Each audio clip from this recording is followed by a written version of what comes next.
신장내과 전문의 그리고 투석실 간호사 선생님들 반갑습니다.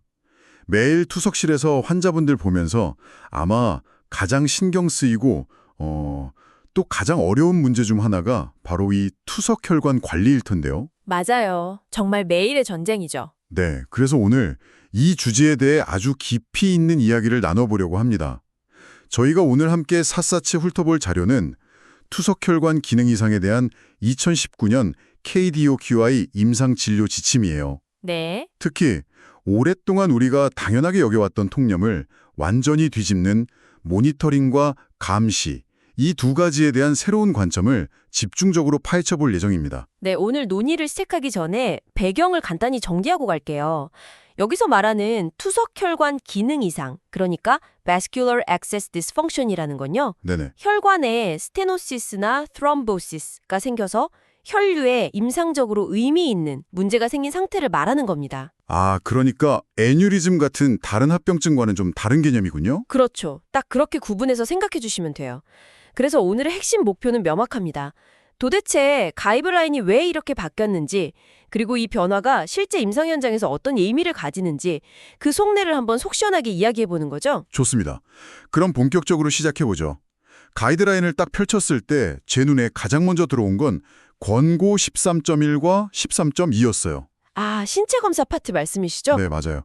초음파나 혈류량 측정 같은 뭐랄까 하이테크 장비보다 오히려 가장 기본적인 신체 검사를 그것도 아주 강하게 권고하고 있더라고요. 그렇죠. 솔직히 말씀드리면 이건 좀 받아들이기 어려웠어요. 수천만 원짜리 초음파 장비를 두고 의사의 손과 귀를 더 믿으라는 게 약간 시대에 역행하는 것처럼 들릴 수도 있거든요. 하하, 네. 충분히 그렇게 생각하실 수 있습니다. 정말로 숙련된 신체 검사가 기계의 정확도를 뛰어넘는다는 걸 보여주는 그런 강력한 데이터가 있나요? 바로 그 지점이 이번 가이드라인의 패러다임 전환에 상징적으로 보여주는 부분이에요. 왜 신체 검사가 핵심이냐? 이유는 분명해요. 네. 비용 효과적이고 특별한 장비가 필요 없다는 점도 물론 중요하지만 가장 큰 이유는 숙련된 의료인이 시행했을 때 그 정확도가 정말 놀라울 정도로 높기 때문입니다. 놀라울 정도라고 하셨는데 그걸 뒷받침하는 연구가 궁금해지네요. 물론이죠. 아주 흥미로운 연구가 하나 있어요. 투석혈관 기능 이상 진단을 위해서 6개월간 체계적으로 훈련받은 신장내과 전공의 한 명이 시행한 신체검사 결과랑요. 네, 훈련받은 전공의 한 명. 그리고 별도 훈련 없이 평소대로 진료하던 11명의 베테랑 신장내과 전문의들이 시행한 결과를 혈관조영술, 엔지오그래피 결과와 비교한 연구인데요. 결과가 어땠나요? 결과가 정말 놀라웠어요.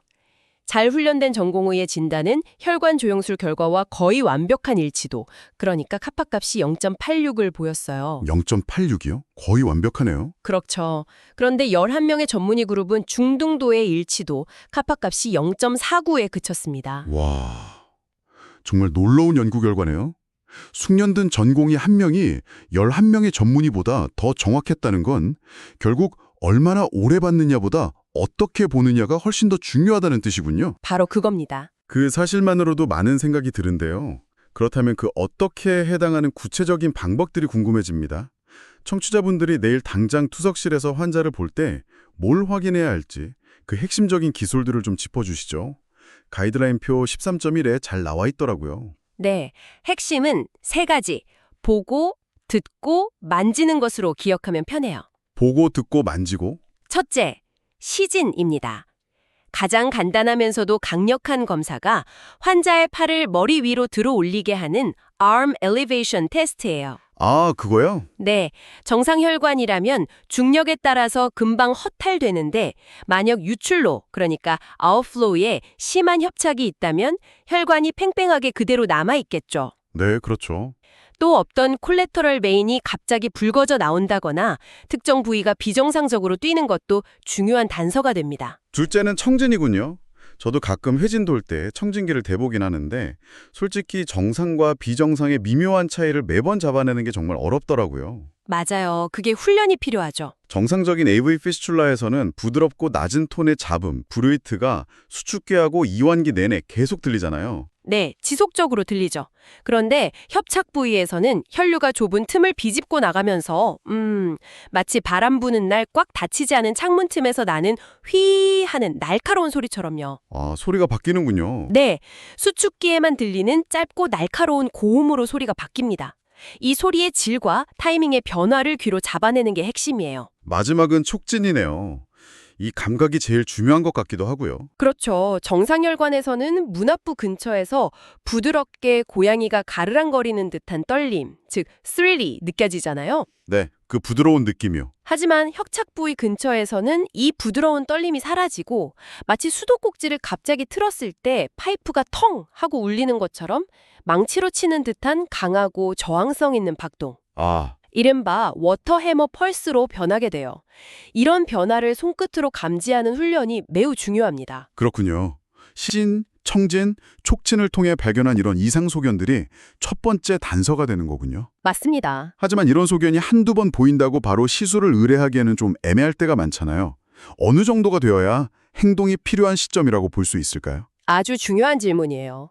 그래서 가이드라인 표 13.2에서 제시하는 다른 임상 지표, 클리니컬 인디케이터들을 종합적으로 판단해야 해요. 예를 들면 어떤 것들이죠? 예를 들어 이전과 달리 천자가 자꾸 실패하거나 바늘을 빼고 나서 지혈 시간이 3회 연속으로 길어지거나 아니면 목표 혈류령 QB에 도달하지 못하거나 아, 투석 중에 나타나는 문제들이요. 네. 그리고 다른 뚜렷한 원인 없이 KTB 값이 0.2 이상 갑자기 뚝 떨어지는 문제들이 지속적이고 일관되게 나타날 때. 지속적이고 일관되게. 네. 바로 그때가 중재 시술을 심각하게 고려해야 하는 강력한 근거가 되는 겁니다. 한두 번의 이벤트가 아니라 패턴을 보는 거죠. 알겠습니다. 결국 핵심은 숙련된 의료인의 손과 귀, 눈을 통한 체계적인 모니터링이 가장 우선이라는 거군요. 정확합니다. 그런데 이 말이 곧바로 많은 투석센터에서 수년간 해왔던 관행과 정년으로 부딪힙니다. 최선의 방법이라고 믿어왔잖아요. 네, 오랫동안 그래왔죠. 그런데 새로운 가이드라인 권고 13.4와 13.5를 보면 신체 검사에 추가로 정기적인 감시를 하는 것에 대해 근거가 부족하다고 선을 긋고 있어요. 이건 정말 큰 변화고 현장에 상당한 혼란을 줄 수 있는 내용인데요. 맞아요. 2006년 가이드라인에서는 감시와 선제적 교정을 꽤 적극적으로 권장했기 때문에 이번 개정판은 그야말로 180도 입장이 바뀌었다고 할 수 있어요. 왜 이렇게 바뀐 거죠? 이런 변화의 핵심적인 이유는 간단해요. 초음파 희석법이나 투석혈관 초음파 같은 감시 기법들이 해부학적 협착을 찾아내는 데는 분명 유용하죠. 네, 그건 사실이잖아요. 하지만 지난 10여 년간 데이터가 쌓이면서 우리가 알게 된 사실은 발견된 모든 협착이 혈전증 같은 임상적으로 의미 있는 문제로 반드시 이어지는 건 아니라는 점이었어요. 아, 그러니까 해부학적인 협착이 있다고 해서 반드시 기능적인 문제, 즉 투석을 방해하는 문제로 이어지는 건 아니라는 말씀이시군요. 바로 그거예요.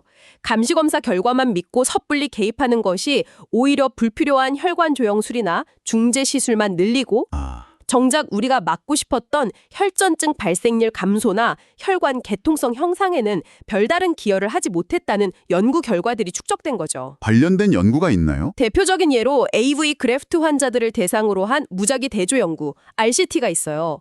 한 그룹은 임상 모니터링만 하고 다른 그룹은 거기에 월별 혈류량 감시를 추가했죠. 결과가 어땠을지 예상이 되네요.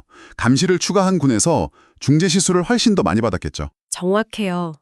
감시를 추가한 군이 대조군에 비해 중재 시술은 연간 0.93회로 0.61회인 대조군보다 훨씬 많이 받았어요. 그럼 혈전 발생률은요? 그게 제일 중요한데. 정작 중요한 혈전 발생률은 연간 0.51건 대 0.41건으로 두 그룹 간에 통계적으로 의미 있는 차이가 없었습니다. 세상에. 즉, 환자들을 더 많이 시술실로 보냈지만 결과는 나아지지 않은 거예요. 이런 결과들이 AV 피스툴라에서도 비슷하게 관찰되었고요. 이건 정말 충격적인데요. 우리가 환자들을 위해 한다고 믿었던 일이 실제로는 불필요한 고통과 비용만 증가시켰을 수 있다는 거니까요. 네, 그래서 패러다임의 전환이 필요했던 거죠. 그럼 청취자분들이 가장 궁금해하실 질문을 직접적으로 드릴게요. 제가 정기감시 초음파를 했는데 60% 정도의 유의미한 협착이 보였어요. 네. 하지만 환자는 아무 증상이 없고 신체 검사에서도 특이 소견이 없고 투석도 전혀 문제없이 잘 되고 있어요. 이럴 때 우리는 어떻게 해야 합니까? 솔직히 그냥 두기에 너무 불안한데요? 가이드라인의 답변은 아주 명확하고 단호합니다. 네. 아무것도 하지 말라. Do nothing. 네, 아무것도 하지 말라고요? 네, 이것이 이번 가이드라인의 가장 중요하고 어쩌면 가장 실천하기 어려운 메시지일 거예요. 임상 지표가 동반되지 않은, 즉 감시 검사에서만 우연히 발견된 협착에 대해서는 중재적 조치를 시행해서는 안 된다는 거죠. 아, 그 불안한 마음은 충분히 이해해요. 하지만 불필요한 시술이 가져올 수 있는 합병증, 예를 들어 혈관 손상이나 조영제 부작용 같은 위험을 고려하면 섣부른 개입이 오히려 해가 될 수 있다는 게 현재까지의 결론입니다. do nothing. 정말 강력한 메시지네요. 의사로서 문제를 봤는데 해결하지 않는다는 게 본능에 반하는 일이라 실천이 쉽지 않을 것 같아요. 그렇죠. 굉장히 어려운 일이죠. 그렇다면 이 질문으로 넘어가 보죠. 만약 아무것도 하지 않는 것이 기본 원칙이라면 예외는 언제인가요? 도대체 언제 어떤 상황에서 환자를 중재 시술, 의뢰해야 하는 걸까요? 행동이 필요한 명확한 시그널은 무엇입니까? 가이드라인은 그 기준을 명확하게 구분해서 제시하고 있어요. 먼저 권고하지 않는 경우는 방금 이야기한 것처럼 동정맥루와 인조혈관 모두에서 임상지표가 없는 협착, 프리엠티브 엔지오플라스티예요. 네, 권고 13.6, 13.7이요. 맞습니다. 이건 프레시뉴스 메디컬 케어의 대규모 데이터를 분석한 연구에서도 확인된 사실인데 감시 결과에 따라 선제적 시술을 한 그룹과 그렇지 않은 그룹을 비교했을 때 1년 혈관 생존율이나 혈전증 발생률에서 아무런 이득이 없었어요. 그럼 반대로 시술이 합리적이라고 판단되는 경우는 어떤 경우인가요? 바로 앞서 이야기했던 지속적이고 일관된 임상 지표가 나타났을 때입니다. 아, 아까 그 패턴을 보는 거예요? 네, 권고 13.9는 전문가 의견, 엑스퍼트 어피니언으로서 이런 환자에서 투석혈관 상실이나 혈전증의 위험을 줄이기 위한 선제적 혈관 성형술은 합리적이라고 말해요. 결국 기능적인 문제가 생겼을 때군요. 그렇죠. 신체 검사에서 명백한 변화가 감지되고 천자가 어려워지고 지혈이 안 되고 혈류량이 안 나오고 KTB가 떨어지는 등의 명확한 기능적 문제가 나타났을 때 바로 그때가 우리가 개입해야 할 시점인 거죠. 하지만 조기 발견, 조기 치료라는 원칙에 익숙한 저희로서는 여전히 좀 혼란스러워요. 증상이 나타나기 전에 미리 치료하는 게 더 좋다는 믿음이 강하니까요. 네, 그게 참 어려운 부분이죠. 그런데 제가 알기로는 선제적 치료가 도움이 되었다는 연구도 분명히 있었던 것 같은데요. 가이드라인이 그 연구 결과는 왜 따르지 않은 건가요? 네, 그 점이 바로 임상 현장에서 혼란을 느끼는 지점일 거예요. 정확히 짚어주셨어요. 실제로 그런 연구가 있었습니다. 있었죠. 네. 준임상적 협착, 즉 서브클리니컬 스테노시스가 있는 동정맥루 환자들을 대상으로 한 소규모 전향적 연구 RCT였는데요. 어떤 결과였나요? 이 연구에서는 선제적으로 협착을 교정한 그룹이 그냥 지켜본 그룹보다 혈전증 발생률과 혈관 상실률이 의미 있게 낮았어요. 그렇죠. 한쪽에서는 효과가 있었다는 RCT가 있고 다른 쪽에서는 효과가 없었다는 대규모 데이터가 있고 임상의 입장에서는 어느 장단에 맞춰야 할지 헷갈릴 수밖에 없겠네요. 맞습니다. 가이드라인 위원회가 그 소규모 RCT의 한계를 구체적으로 뭐라고 봤는지 아니면 그 연구가 아주 특별한 환자군에만 적용되는 결과였을 가능성은 없는지 궁금한데요. 그게 바로 근거 중심 의학의 묘미이자 어려움이죠. 가이드라인 위원회는 그 연구 하나가 아니라 지금까지 발표된 모든 근거의 총합을 보고 판단하는 거예요. 아, 전체적인 그림을 보는 거군요. 네. 그 소규모 RCT는 분명 의미 있는 결과를 보여줬지만 연구 대상자 수가 적었고 특정 센터에서만 시행되었다는 한계가 있었어요. 아하, 반면에 앞서 말씀드린 대규모 관찰 연구나 다른 RCT들은 더 다양한 환자군을 포함하고 있었죠.